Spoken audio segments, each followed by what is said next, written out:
So how can you add music to your Instagram profile? Let's talk about it. So if this is your first time here on this channel, most definitely subscribe so that you never miss anything important. So make sure that you go to your profile section like this. And there you have plenty of different options and tools to work with, right? And when you click on the edit profile button, you'll be able to see like all of the different things and all of the like buttons to change it up, right? So you can see you can change your name and add the links or whatever else it might be. But that's like, kind of depends on the profile type. So some profiles, which are, for example, business, may not see that, and some personal profiles might have that actually available.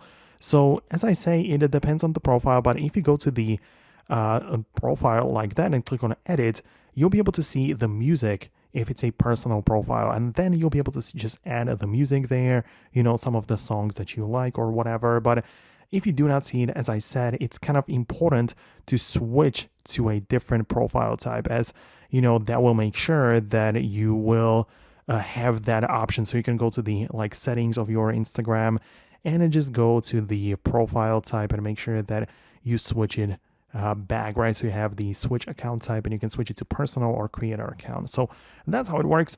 Let me know in the comments below if I managed to successfully explain that to you. Thanks a lot for watching. Subscribe for upcoming tutorials and videos like this one, and I'll see you later.